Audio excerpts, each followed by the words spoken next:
here she is. Now let's make sure that fits inside the cavity. A 6cm channel all the way up the back. This isn't gonna work with my support there. We have changed the design. I'm thinking about moving the cooker over to the middle cabinet. They don't wobble, they don't squeak.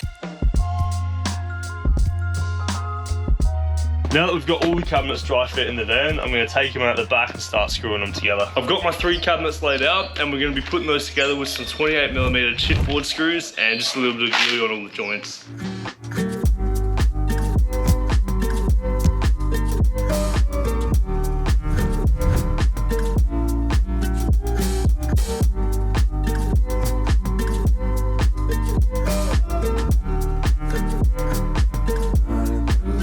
We've got the 3 units now assembled, so we're going to go ahead and give the inside a little bit of a sand and then paint the units inside and out, ready to be installed back in the van.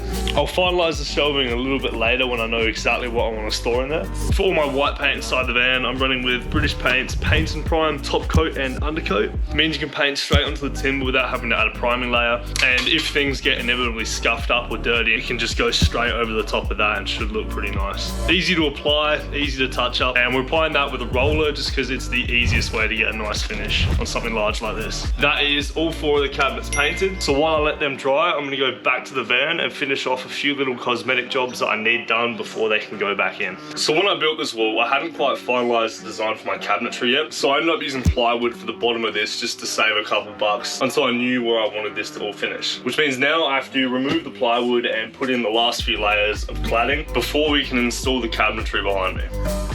I've gone ahead and bought my fridge, which is a Bushman 85 litre bar fridge, which means we can now begin fitting it into the cabinet and make any final adjustments. All right, here she is. Now let's make sure that fits inside the cavity. Fingers crossed that this lines up to what it said online. Now to make sure this compressor gets adequate airflow, we've got a 6cm channel all the way up the back and out the top. All right, let's get these shelves installed. So where we're running into little issues that we have to adjust for is the fan for the compressor. This fan has to be set back 6cm from the back of the unit, which obviously isn't going to work with my support there. So I'm going to pull this out, drop it down to the back section, and then when we install this cabinet, I'm going to have to slide it forward until there's 6cm gap between the fan and the wall. It's not ideal, but if it's going to keep my fridge running properly, then it has to be done. Midway through installing the cabinets, we have changed the design. I'm feeling like the cooker in this location here is just way too close to the wall.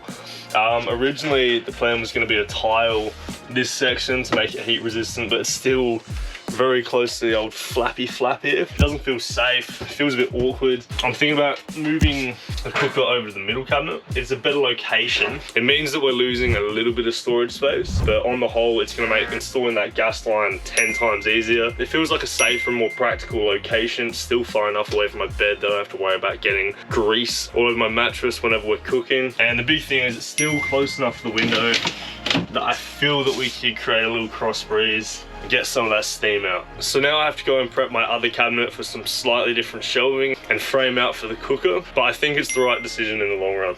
Let's do it. So now that we're installing the cooker into this cabinet, I have to move this middle support back to create space, slide this divider over to the end of the cooker, and also add in a little shelf for the cooker to sit on. Shouldn't take too long, I'm just gonna time lapse all of that.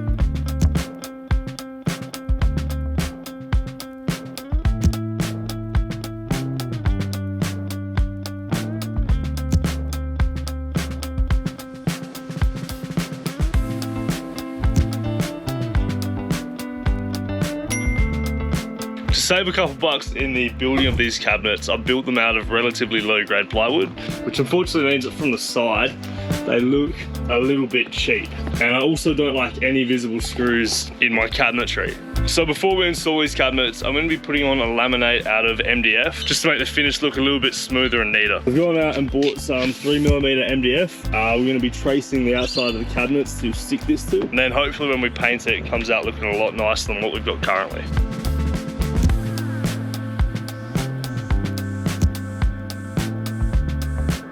We've now got all the false fronts cut out, so I'm going to go through and catch up on all the painting I haven't quite gotten to yet.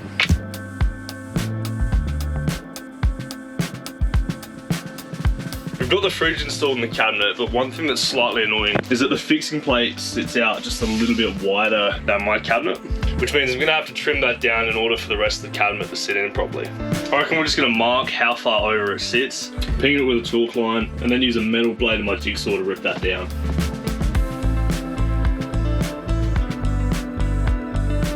Now that my false fronts have dried, I'm gonna go ahead and attach them to the cabinets. To do this, we're just gonna be using some wood glue in between the two pieces, and oh, dummy, whoops. Bullet head nails. That packet was open, I threw it.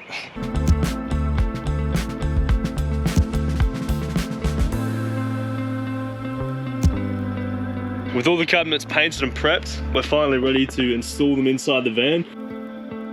To install these cabinets in here permanently, we're going to be fixing into a mixture of the walls, the floor, and the pre-built furniture. And then finally joining them all together through the walls to really lock them into place. So the first cabinet we're starting with is the most difficult, and that's going to be my fridge unit, which we'll be fixing into the wall divider and through the floor.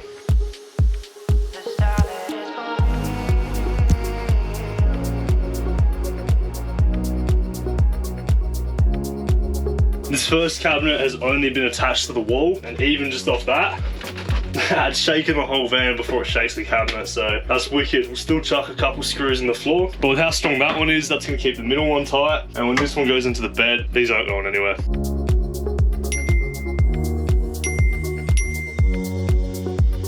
All the cabinets are now fixed into the van, and as you can see, they don't wobble. They don't squeak, so these are going to be really solid. Now the next thing that we're working on in my chaotically overcrowded van is going to be the benchtop. Now with the weight of this benchtop, it's actually done, these support beams I've built into the cabinet